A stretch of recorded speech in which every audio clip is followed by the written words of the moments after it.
Siamo a Capomilano, uno dei posti più belli della Sicilia.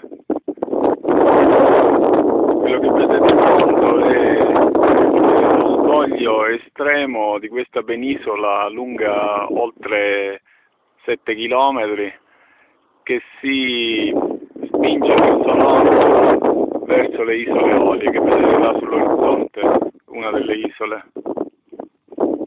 Capomilazzo ha una storia antichissima che lo fa collegare alle conquiste dei popoli di tutto il Mediterraneo per accaparrarsi questo lembo di terra così suggestivo e strategicamente importante.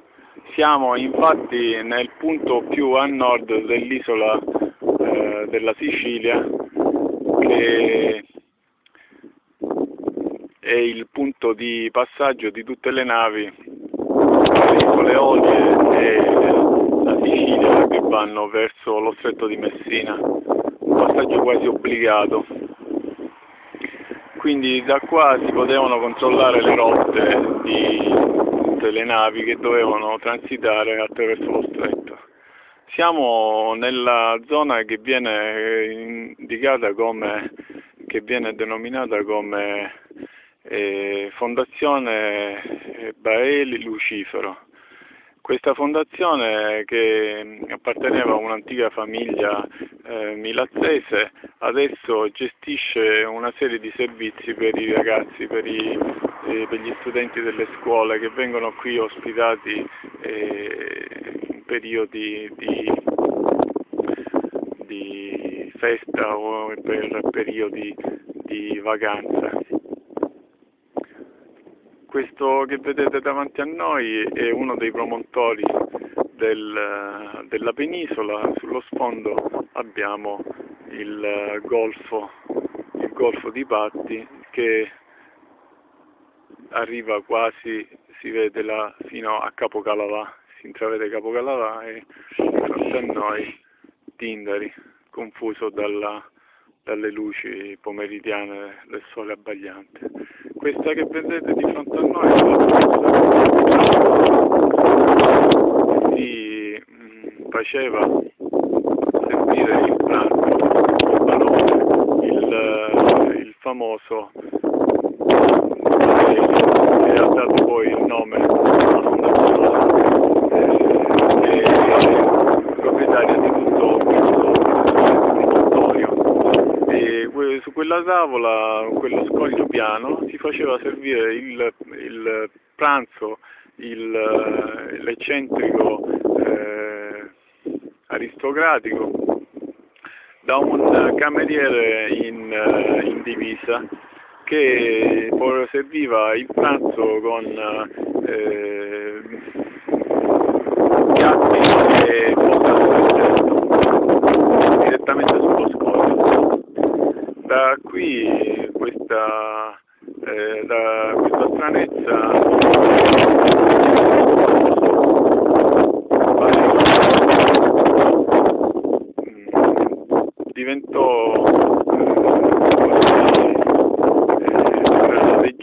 diventò una leggenda popolare che è paragonabile a quella tipo la pesce per Messina e di altre storie popolari come tante ce ne sono in Sicilia.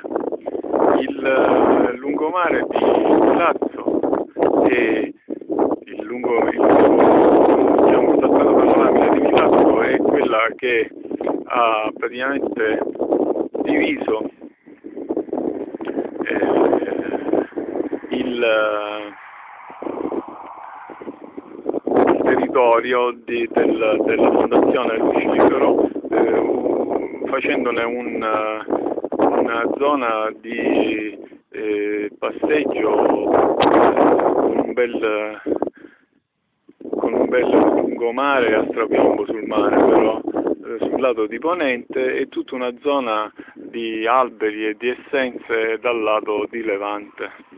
Un grande giardino, un grande orto botanico quasi. Questo edificio che vediamo qua di fronte a noi è la Fondazione Lucifero. Fondazione Baeli Lucifero, questo grande edificio che contiene anche una serie di servizi di ristorazione e di ospitalità per i giovani.